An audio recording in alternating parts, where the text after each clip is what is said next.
iluminación. En este caso, algunas cosas son informativas, la mayor parte, pero lo del final es lo que vamos a utilizar para el diseño diario.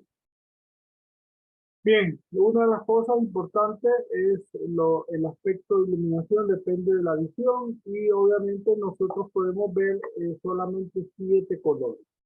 Y dentro de eso, solo podemos ver entre 400 y 700 nanómetros. O sea, más o menos el espectro visible son los 7 colores, pero realmente no podemos ver básicamente nada con respecto a lo que tenemos en el espectro electromagnético.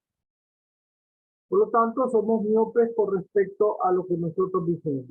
Y aspectos que nos afectan es el tamaño, la luminancia o brillo, el contraste, luminancia y tiempo para ver el objeto. El tamaño, vemos más sensación o menos sensación de iluminación, o visión, depende de cómo vemos el tamaño del objeto.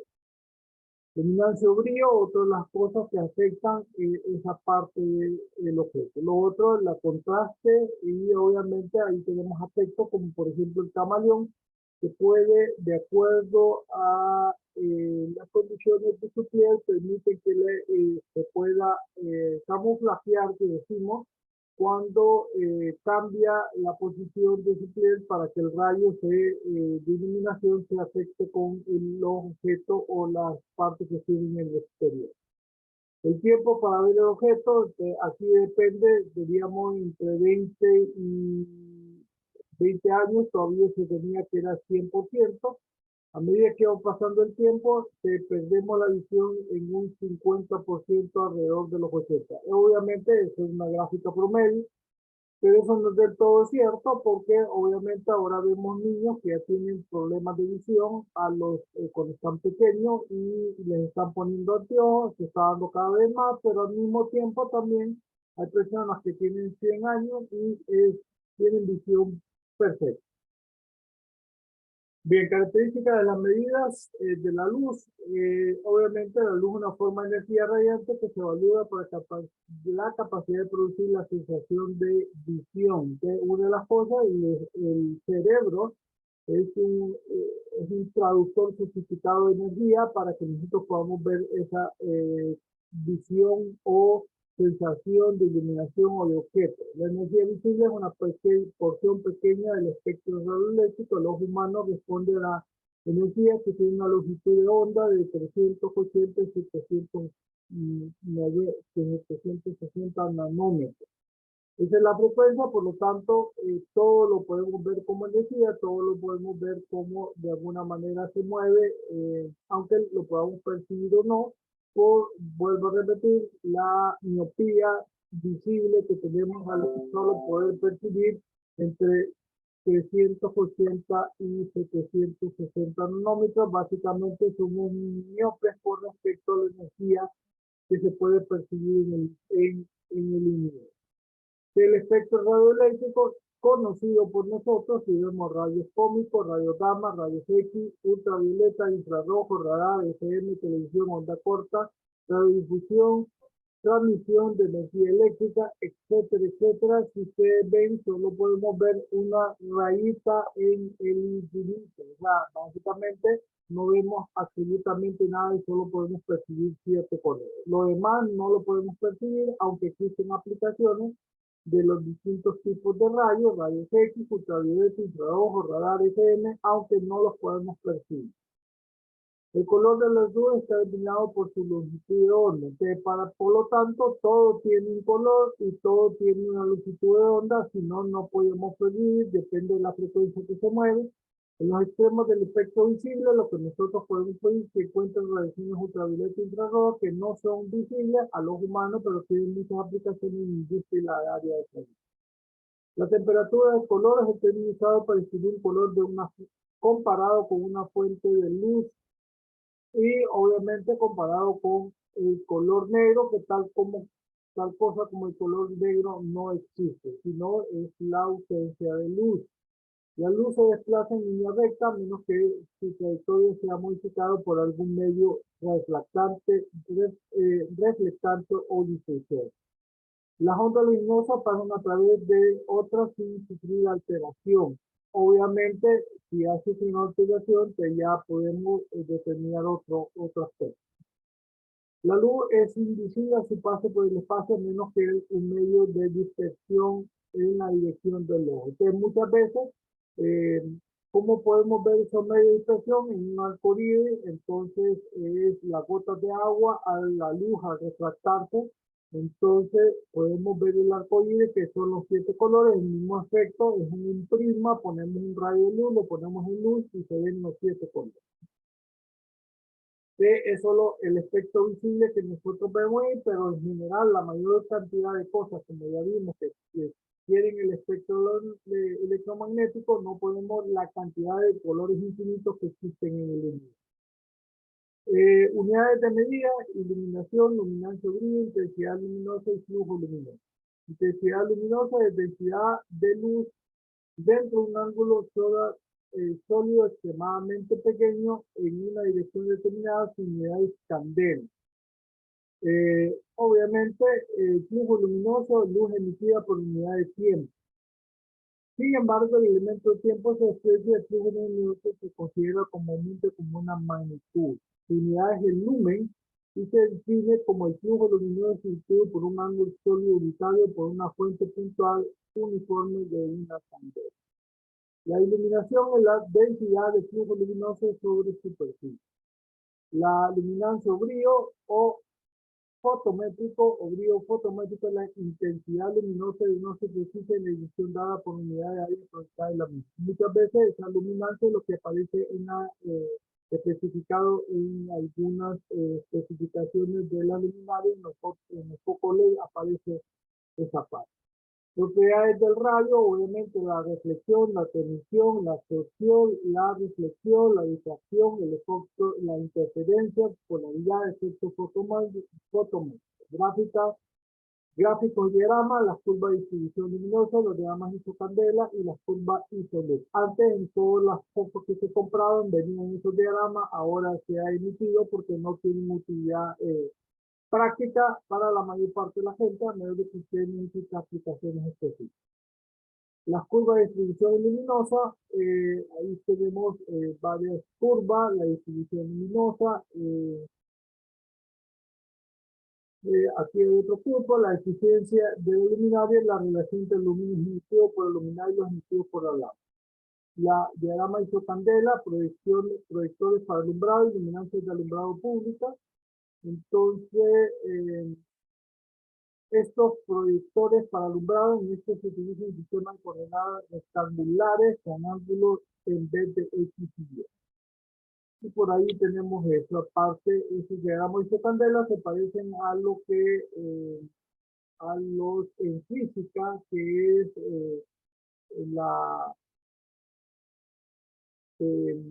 los diagramas de distribución de voltaje alrededor de un área. Diagramas isocandela, luminadas para alumbrado público. Obviamente ahí lo que es la proyección del azimut y aquí tenemos una proyección de curva isoluz, se expresa en valores absolutos para la lámpara de 1000 lúmenes y una altura de 1 metro.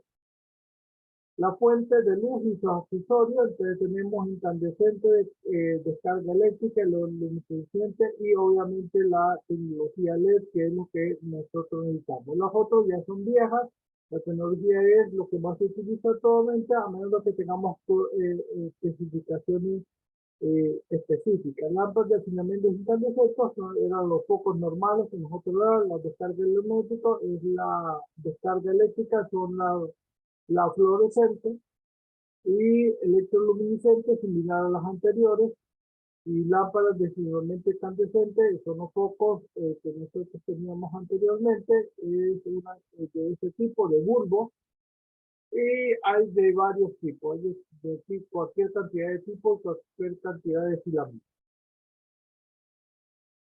Las halógenas, esto sería un compuesto gaseoso con halógenos al gas de relleno, se establece un ciclo de regeneración, pues al evaporar el subterno se une a un bromo formado por bromuro. Al entrar en contacto con el filamento se descompone, que se deposita sobre este y el bromo que pasa por el gas de relleno. La fluorescente, esa ya la conocemos, esa la podemos ver en casi todos los edificios de la universidad y entonces ahí las podemos. Son lámparas de mercurio a baja presión. Ahí tenemos las lámparas que normalmente tenemos unas que son más grandes, eh, son de tres tipos de tamaño. Lámparas de vapor de mercurio, se tiene vapor de mercurio a alta presión o a baja presión. Que ahí aumenta la sensación de luz, violeta, azul, verde y amarillo, y obviamente es un poquito más eficiente que las anteriores. Estos son el tipo de focos que se utiliza ahí.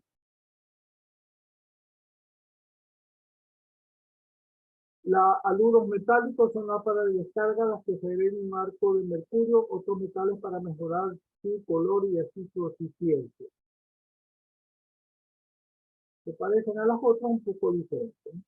Lámparas de vapor de sodio a alta presión son lámparas de vapor de alta presión de 55 Torricelli, que en vez del sodio arranque o el balazo utilizan circuito seco. Y esos son los equipos. Las lámparas de baja presión son lámparas de vapor de sodio a baja presión de 0.5 pascales, similar a las otras. Tiene una vida media de 15.000 horas, o sea, ya es bastante, aunque ahora las LED tienen alrededor de 30.000 y un poquito más posiblemente. Ya básicamente es posible que si no hay daños por las fluctuaciones de energía o daños de otro tipo, básicamente pueden durar 10, 20 años, depende de su utilización. Ahí están los otros tipos. Ahora lo que nos interesa es el diseño alumbrado para interiores. Esos son los parámetros que vamos a utilizar: el deslumbramiento, lámparas iluminarias, eso tenemos que hacer, el color, el sistema de alumbrado, el método de alumbrado, niveles de iluminación y de apreciación de eficiencia luminosa y mantenimiento. Esos son los que están ya directamente en la obra. El deslumbramiento, obviamente perturbador o molesto, eso es la sensación que vamos a utilizar para no poder iluminar directamente en el ojo humano y sobre todo en el plano de trabajo o el escritorio donde nosotros estamos. El tipo de lámparas en las oficinas, ya en la parte doméstica, obviamente antes eran fluorescentes o incandescentes, que eran los focos, ahora la gente está cambiando a los focos LED, a medida que obviamente el costo de los focos LED aumente, porque saber que la eficiencia en cuanto a la potencia y al gasto de energía es menor, entonces la gente va a ir cambiando. En algunos lugares todavía no se cambia por el costo. Entonces tenemos fluorescente, aunque la relación costo-beneficio de cambiar un poco LED con respecto al incandescente es abismal, entonces vale la pena asumir el costo por el gasto de energía. Y con respecto a los fluorescentes, ya se puede ir cambiando eso a medida que el costo vaya disminuyendo y la gente obviamente va a preferir los focos LED. Bien, la apariencia del color es fría, intermedia y cálida. Obviamente para nosotros en las casas o en las aulas necesitamos una sensación cálida. Rendimiento color es índice de rendimiento del color. Aquí nos interesa obviamente con la apariencia del color que sea el IRC mayor que 85, y nos interesa la calidad de hogares, hoteles y restaurantes. Entre 70 y 85, aquí debería ser cálida también, aunque dice oficinas, escuelas, grandes almacenes, intermedia, cálida, dice oficinas, escuelas, grandes almacenes, ambiente, industria, y obviamente tenemos otras especificaciones especiales. La selección del color es importante porque, por ejemplo, en el piso no necesitamos que una sensación reflectante alta, pero en el techo sí necesitamos bastante, y en las paredes. Por lo tanto, ahora se trata de poner colores más claros, blanco, blanco hueso, o colores TIC, como está ahí mostrado en la gráfica. Y los techos, normalmente la mayoría de los techos, la mayor parte de las casas, por lo menos que uno conoce, está pintado de blanco, porque así Utilizamos entonces, en ese caso, la lámpara está empotrada, necesitamos que el techo está pintado de blanco para que la sensación de color sea mayor y así utilizamos menos potencia solo por el simple hecho de pintar adecuadamente con los colores adecuados.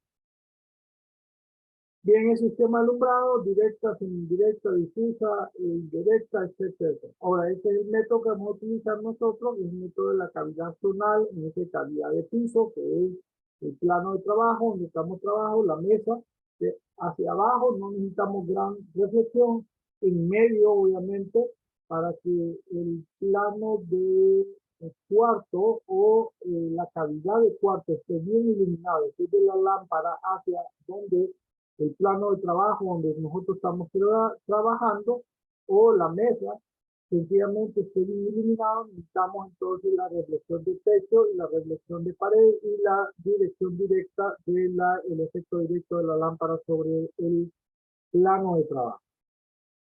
Ya tenemos cavidad de techo, cavidad de cuarto, cavidad de piso. Método de alumbrado general, normalmente es simétrico. Entonces depende de qué es lo que queramos hacer, pero necesitamos simetría en todos los puntos en el cuarto, en el piso. Localizado, en el caso de los necesitamos para trabajar o en general, por ejemplo, en la joyería, se necesita que la iluminación esté bastante focalizada para que así, por ejemplo, ciertas joyas que están cortadas, como el diamante, ¿para qué están cortadas de esa manera? Porque utilizan el efecto físico de iluminación interna total, reflexión interna total. Entonces, un rayo de luz cae en la joya y empieza a rebotar internamente, entonces brilla. El brillo es por eso, si no se tiene un rayo de luz directo, entonces no tenemos la sensación de brillo de esa manera.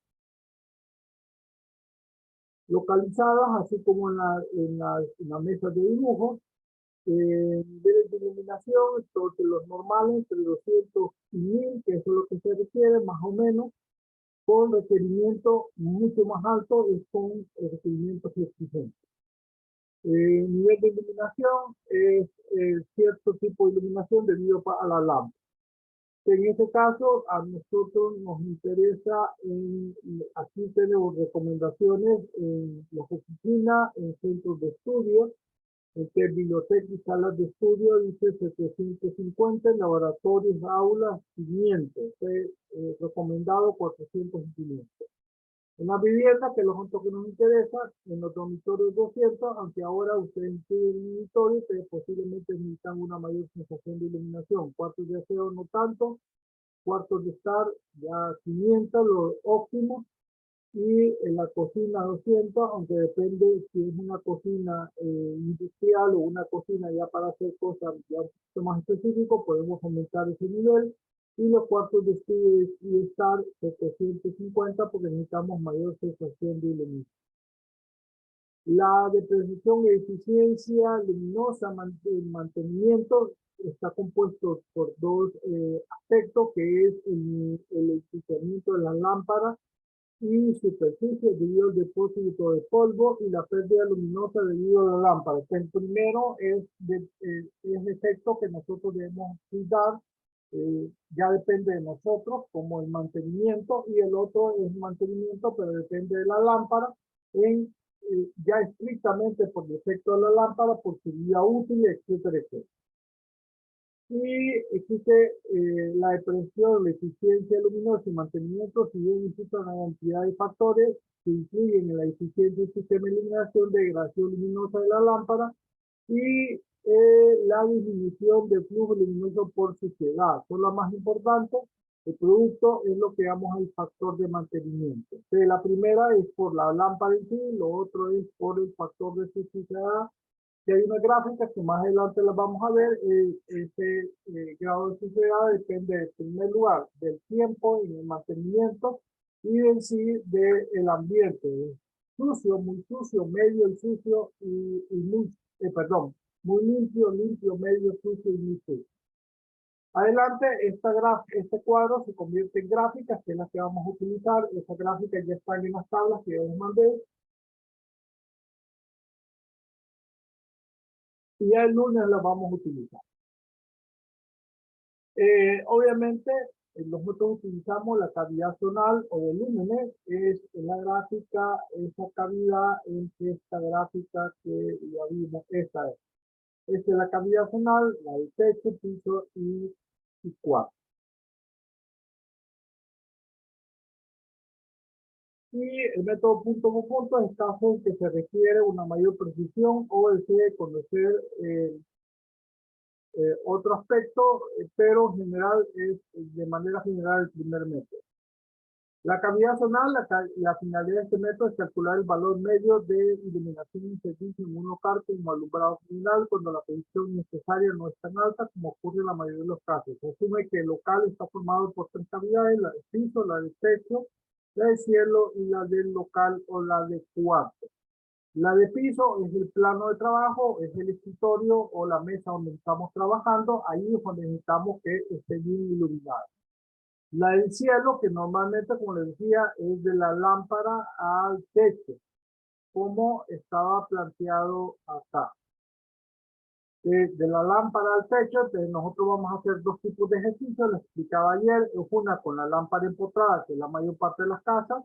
En los cuartos está de esa manera, y normalmente en las salas o los comedores se pueden tener lámparas que son colgantes. Esos son los dos tipos de ejercicios que vamos a hacer. Y obviamente se asume que el local está formado por estas tres cavidades: la de piso, la de cielo y la local. Primera se encuentra en el plano de trabajo, que vuelvo a repetir, en la mesa hacia el piso terminado o como lo queramos ver. La segunda está entre el techo y el cielo raso. Entonces, y o cielo raso o la luminaria. Y la última entre ellos. Aquí está otra manera de decir la misma gráfica.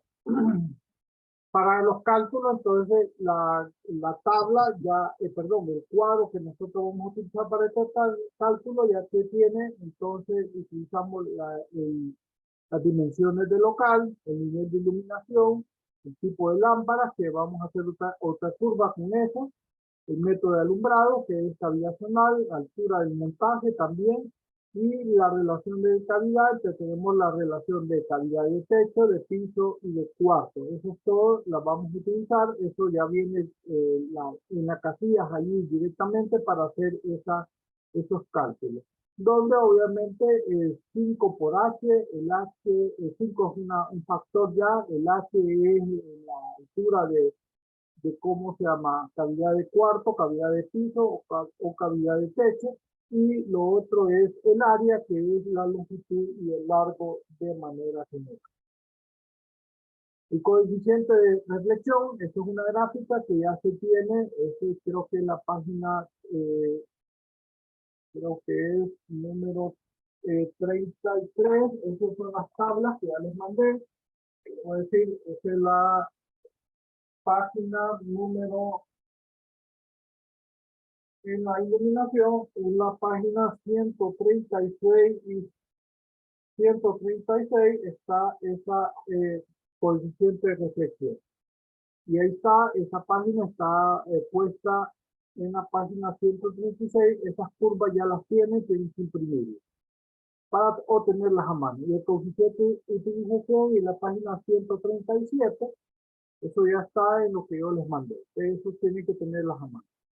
Además, ese factor de mantenimiento también es una de las gráficas que está ahí, tienen que buscarla, es una de las últimas de las tablas que le mandé, eso ya está ahí.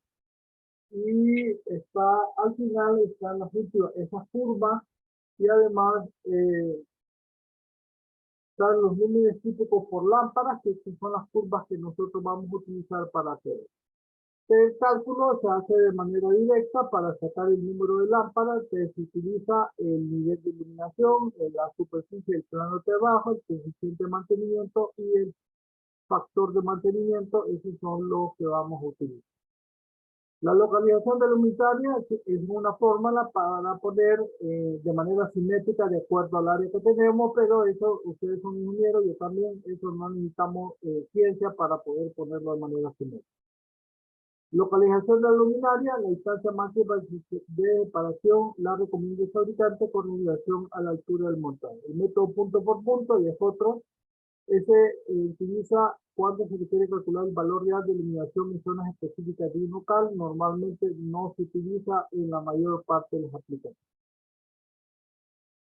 El diseño alumbrado para exteriores, entonces tenemos el método de factor de utilización, método de los 9 puntos y método de cálculo de luminancia o brillo.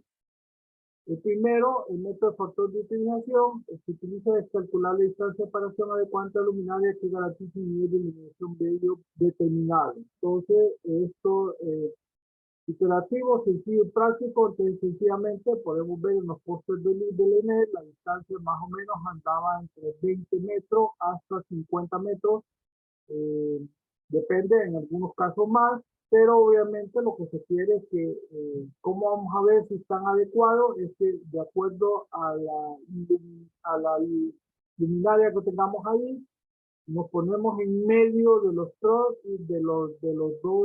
postes o de las dos lámparas y tenemos que ver que hay luz en ese aspecto. Obviamente aquí tenemos que jugar con que tenemos árboles, etcétera, etcétera, que la sensación de iluminación baja.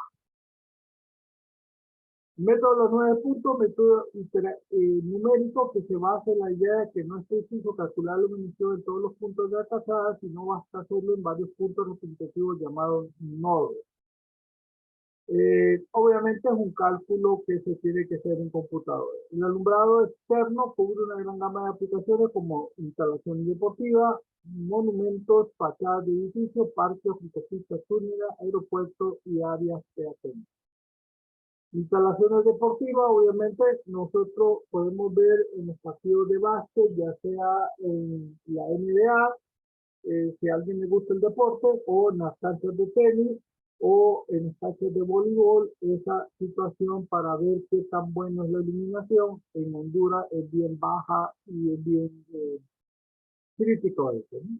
En las canchas deportivas, que sencillamente ven ahorita que vino el mundial, pueden ver, no hay ningún punto de sombra en los estadios de la Champions League o en los distintos estadios en Europa o en la NFL, en Estados Unidos o en la NBA, como les decía, y ahorita es bueno en los partidos del mundial o en el tenis que están pasando ahorita. Se puede ver que no hay puntos de sombra en las personas que están poniendo. Eso debe ver, no hay ningún punto de sombra en la zona donde estamos jugando, porque si no, y además ni exceso de iluminación, porque obviamente podemos entrar en la que decía más adelante, el efecto perturbador que puede enfocarnos y entonces pues perdemos podemos perder el punto donde el balón o la pelota o como lo quieren llamar se pueda perder por el simple hecho una sensación de visión por el efecto perturbador. Está en las calles distintos tipos de efectos. En este caso nosotros tenemos en algunos casos no podemos tener eso por costos en las autopistas, en el caso del Boulevard de la Fuerza Armada y sobre todo en el anillo periférico tenemos eso en la mitad, tal vez no tenemos tanto, pero lo otro ya sería demasiado caro. Bien, en los túneles tenemos algunos 2 o 3 túneles aquí en Honduras, que cada vez se van haciendo más por cuestiones de construcción de calles o puentes, como si ustedes le quieren llamar, y las fachadas de los edificios. Además, son programas diseñados por computadoras para hacer esto, ¿no? Hay algunos programas que se pueden utilizar para hacer la iluminación, lo hacemos de esta manera, manual, para que vayan viendo los efectos. Preguntas. Bien, eso sería todo, y si no tienen preguntas, entonces nos tenemos el lunes. Ya dentro de un rato voy a estar contestando los correos para la cuestión de los grupos, que algunos ya me están mandando. Entonces vamos a ver eso, a los que ya les mandé, por favor, envíenlos a sus compañeros porque, ¿cómo se llama? Así vamos avanzando más rápido, ustedes sobre todo con eso. Preguntas, jóvenes, si no, nos vemos el lunes. Feliz fin de semana, Chile.